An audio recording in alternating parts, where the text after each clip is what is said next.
Let's go Broncos! Buckle up because we just got a fascinating look at what ESPN's Field Yates and Mel Kiper are projecting for the Denver Broncos in their latest 3-round mock draft, and it's got a lot of talking points, excitement, and, yes, a little controversy, too. Let's not waste any time and get right to it. But before we go any further, I want to hear from you. Do you think Bo Nix is the right QB to take the Broncos further this season? If you agree that he's an excellent quarterback, hit the like button. If not, hit the dislike button. Either way, comment, I want to see the Broncos in the Super Bowl. With the 20th pick in the 2025 NFL Draft, the Denver Broncos are making a big move, not at quarterback, not at defensive end, but at running back. And the name at the center of that decision? North Carolina's Amarian Hampton. Now, if you've been following the Broncos draft buzz, this shouldn't come as a total surprise. Hampton's name has been linked to Denver in mock drafts for weeks, if not months. He's been floated to the Broncos more times than you can count, and for good reason. At 6'4", 220 pounds, and with a 4.46-second 40-yard dash time, this guy is a beast. That combination of size and speed is rare, especially for a running back who runs like hell. And I mean like hell. You put on the tape and it's like watching a linebacker play against a tailback. This guy isn't going off the field to avoid contact. He's looking for defenders to run through. Now let's be clear. There's a reason why some scouts still have Ashton Gentry ranked higher. But if Gentry's off the board or Denver decides to lean on value at other positions, Hampton might just be the perfect blend of power and burst. Here's the part Broncos fans will want to take note of. This pick isn't just about talent. It's about need. Denver's running back room has been a bit of a revolving door, and for a young quarterback like Bo Nix, stability in the backfield is critical. Hampton gives them exactly that. He can be a 3-down back. He's not just a 2-down grinder. His college receiving numbers, 38 catches for 373 yards. Don't scream Alvin Kamara, but they're definitely functional. He's got more upside as a pass catcher than most give him credit for, and with the right coaching, that area of his game could flourish. So while some might call pick 20 a bit of a reach for a running back, in this case, it might just be the exact aggressive move the Broncos need to solidify their offense and set Bo Nix up for success. Now let's move to round 2, and this one is where things start to get a little more polarizing. At pick 51, the Broncos selected Mason Taylor, tight end from LSU. On the surface, this is a solid player. Taylor is the son of Hall of Famer Jason Taylor and nephew of FS1's Joy Taylor, so football clearly runs in the bloodline. He's a reliable option, never really popped with huge games, never had more than 70 receiving yards in a single outing, but consistently dependable. Across 3 seasons at LSU, he compiled over 1,300 receiving yards and 6 touchdowns. That kind of consistency from the tight end position is valuable. But here's the rub. Was pick 51 too early for him? There's definitely an argument to be made that Taylor could have been available later in the draft. His ceiling seems more Hunter Henry than Travis Kelce, and when you're using a second-round pick, you ideally want more explosive upside. It's not that Taylor won't be a contributor. Far from it. He's got good size at 6 feet 5 inches, 246 pounds, and can play inline or in the slot. But for a team that already added Evan Engram this offseason, was another tight end this early the best value play? It feels like a classic case of liking the player, but questioning the timing, especially when there were still intriguing names on the board, names like Savion Williams or Darius Alexander who could have addressed other needs. Still, if Taylor develops and becomes a reliable red zone target, this pick could quietly turn into a sneaky good move down the line. Now, let's wrap up this mock draft class with Denver's 3rd-round pick, and I gotta say, this one has some real buzz potential. With pick 85, the Broncos go with a wide receiver from Stanford, Alec Iomenor, the Canadian-born speedster who some fans might remember very well. He's the same receiver who torched Colorado last year in that insane 29-point Stanford comeback. Iomenor went off in that game, racking up nearly 300 receiving yards, and that performance alone might have etched his name into Broncos fans' memories for good. At 6 feet 1 inch and 206 pounds, Iomenor ran a blazing 4.4 40-yard dash. That blend of size and speed is what makes this pick so intriguing. He's not just a fast guy. He's a well-built receiver who can play physical and stretch the field. He only has 2 years of major college production under his belt, but what he put on tape last season, 300-plus yards and 6 touchdowns, suggests he's just getting started. Stanford's offense hasn't exactly been a hotbed for NFL-caliber quarterback play in recent years, so to put up those numbers in that system says a lot about Iomenor's raw ability. This is the kind of pick that feels right for Denver. No need to force a wideout early. Let other teams chase names in round 1. The Broncos stayed patient, waited until round 3, and landed a guy with clear upside. It fits Sean Payton's mold of receiver selections, not always flashy, but smart, calculated bets on players who might just blow up with the right coaching. Think of Marquez Colston from the Saints days. That's the template. So when you step back and look at this 3-round mock as a whole, Omarion Hampton at 20, Mason Taylor at 51, and Elic Iomenor at 85, how does it stack up? Personally, I'm giving it AB+.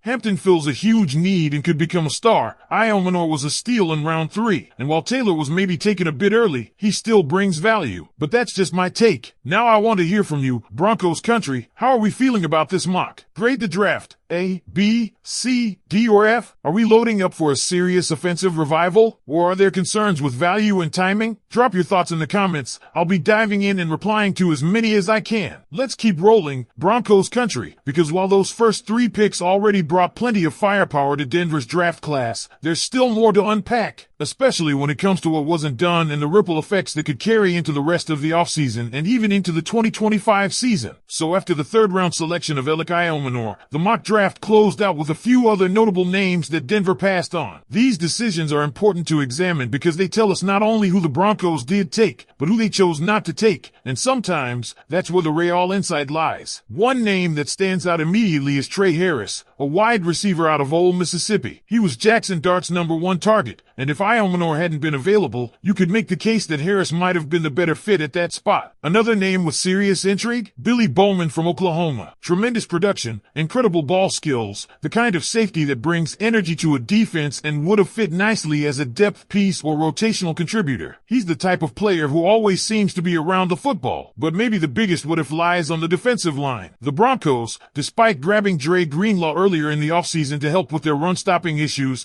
didn't address defensive tackle in this mock draft. That leaves a bit of a question mark. Omar Norman-Lott, a high-upside interior pass rusher, was still on the board. So was Alfred Collins, a name that had floated around Denver's draft circles for weeks. These are guys who could have come in and made an impact in the trenches from day one, especially with Denver needing to plug some holes against the run. Still, this draft feels very intentional. You can tell there's a clear vision being followed. Support Bo Nix, give Sean Payton weapons that fit his style, and build out the offense in layers. Hampton gives them a tone setter in the run game. Taylor adds a safety blanket in the middle of the field. Iomenor stretches defenses vertically and can develop into a top-tier playmaker. That's a solid 3-round foundation, and it aligns with what Payton and George Payton have been hinting at, creating a more dynamic, multi-dimensional offense that can hang in shootouts and grind out wins when needed. Now, it's on the front office to round out this class with value in the trenches and in the secondary. If they can hit on even one more guy on day 3, this draft class could end up being a cornerstone in the Payton-Nix era. But of course, the draft isn't just about the names. It's about the vision. And from what we've seen so far, Denver's vision is starting to crystallize. So now the ball's in your court, Broncos fans. Are you buying what ESPN and this mock draft are selling? Do these picks bring you hope for the future? Or are there moves you would have made differently if you were calling the shots? Let's get into it in the comments. Give your draft grades, your hot takes, your sleeper picks you're still hoping Denver goes after. Let's keep the conversation going. This is your team, and this could be the draft class that helps turn things around in a big way.